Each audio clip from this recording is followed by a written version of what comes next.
నమస్కారం. నా పేరు శేషరత్నం. గరుడ న్యూస్ కి స్వాగతం. ముందుగా ఈనాటి వార్తల ముఖ్యాంశాలు.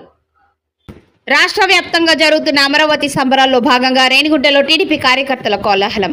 రాష్ట్ర కేంద్ర ప్రభుత్వాలు అమరావతిని రాష్ట్ర రాజధానిగా చట్టబద్ధత కల్పించడంతో రేణిగుంట పట్టణంలో గురువారం రాత్రి తెలుగుదేశం పార్టీ కార్యకర్తలు హర్షం వ్యక్తం చేశారు. రేణిగుంట బస్టాండ్ కూడలిలో తెలుగుదేశం పార్టీ కార్యకర్తలు బాణసంచా పేల్చి రాష్ట్ర ముఖ్యమంత్రి, ప్రధానమంత్రి చిత్రపటాలకు పాలాభిషేకం చేశారు. అమరావతి రాజధాని చరిత్రలో నిలిచిపోతుందని నాయకులు ఆనందాన్ని వ్యక్తం చేశారు. అమరావతి రాజధాని చరిత్రలో నిలుస్తుందని తెలుగుదేశం పార్టీ పట్టణ అధ్యక్షుడు మహబూబ్ బాషా అన్నారు. ఈ సందర్భంగా కార్యకర్తలకు స్వీట్లు పంపిణీ చేశారు. ఈ కార్యక్రమంలో తెలుగుదేశం పార్టీ నాయకులు మునిచంద్రారెడ్డి, చెర్లోపల్లి సుబ్రహ్మణ్యం రెడ్డి, చిన్నారెడ్డి, మునుస్వామి నాయుడు, పుష్పనాథం, మైనార్టీ నాయకుడు నవాబ్, తేనిపల్లి మునికృష్ణ, విద్యాసాగర్, దేవల్ల రమణ, శ్రీవారి సుబ్రహ్మణ్యం, సింగిల్ విండో భాస్కర్ రెడ్డి, నాదుమునిరెడ్డి, వంశీ తదితర నాయకులు కార్యకర్తలు పాల్గొన్నారు.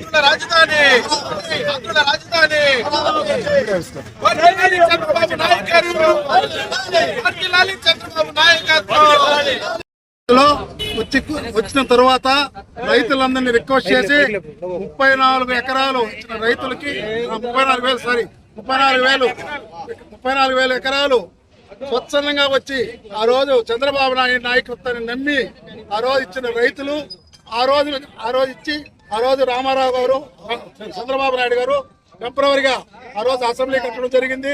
బస్సులో ఉండే 3 నెలలు ఆ రోజు టెంపరవరీ అసెంబ్లీ తయారు చేశాడు. ఆ తర్వాత మళ్ళా అమరావతిని స్టార్ట్ చేసి 25% కూడా బిల్డింగ్స్ కట్టడం జరిగింది.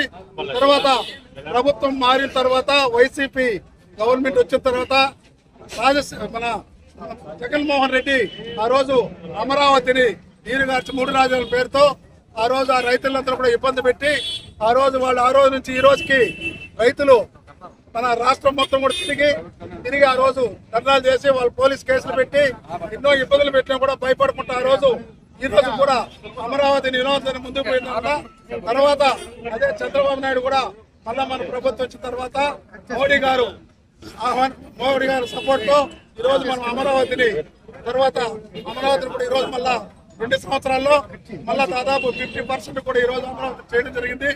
ఇది మన ఉమ్మడి కూటమి అందరూ కలిసి అమరావతిని డెవలప్ చేయడం జరిగింది.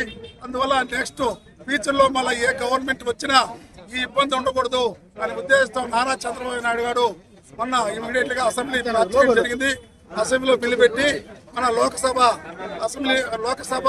మన రాజ్యసభకి బిల్లు పంపించారు. ఈ రోజు మన భారతదేశంలో ఉండే ప్రతి ఒక్క ఎంపీ ఒక వైసీపీ గవర్నమెంట్ లో ఉండే ఎంపీలు తప్ప భారతదేశంలో ఎంపీలు మొత్తం ఈ రోజు మనకు మద్దతు పలకడం జరిగింది అమరావతి. కాబట్టి ఈ రోజు ఈ అమరావతిని ఈ రోజు ఎవరు కూడా ఇంకా మార్చే పరిస్థితి లేదు. ఈ రోజు అమరావతి డెవలప్ అయితే మన యువకులందరూ కూడా మంచి ఉద్యోగాలు వచ్చే అవకాశాలు ఉన్నాయి. రెవెన్యూ బాగా వస్తుంది. మన అమరావతి కూడా డెవలప్ చేయడం మార్గాలు ఉంటాయని కూడా ఈ సభను తెలియజేసుకుంటూ మీ అందరికీ ఇక్కడికి వచ్చిన మా కార్యకర్తలు అందరూ కూడా ధన్యవాదాలు తెలియజేసుకుంటాం. ఈరోజు నారా చంద్రబాబు నాయుడు గారి సంకల్పం ఎంత గొప్పదో యావత్ భారతదేశం చూస్తుంది.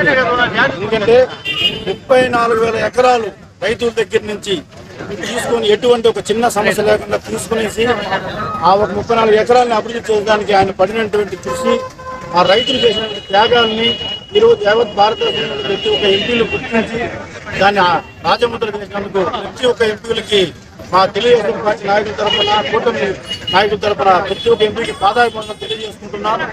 ఎందుకంటే చంద్రబాబు నాయుడు గారి సంకల్పం ఎలా ఉంటుందంటే, గతంలో హైదరాబాద్ విషయంలో కూడా ఆయన ఒక విజన్ పెట్టారు 2020 అనేసి. మరి ఈరోజు మనం కల్లారా చూస్తున్నాం దాన్ని. అదేవిధంగా అమరావతి విషయంలో కూడా ఆయన చాలా గట్టిగా ఫైట్ చేశారు. అయితే మధ్యలో దురదృష్టకరమైన విషయం ఏమంటే జగన్మోహన్ రెడ్డి సీఎం అయిన దానివల్ల అమరావతి వెనకపోవడం జరిగింది. ఆ దాన్ని కూడా ఎదుర్కొని ఈరోజు పార్లమెంట్ లో కానీ లోక్సభలో కానీ బిల్ పాస్ చేసినందుకు ఎంతో ధన్యవాదాలు తెలుపుతున్నాము. రాబోయే రోజుల్లో యావత్ భారతదేశం కాకుండా ప్రపంచమంతా కూడా మన అమరావతి చూడబోతుంది. దానికి అనుగుణంగా ఇప్పటికీ ప్రణాళిక జరుగుతుంది. దీనికి సహకరించిన ప్రతి ఒక్కరికి ధన్యవాదాలు తెలుపుతున్నాను.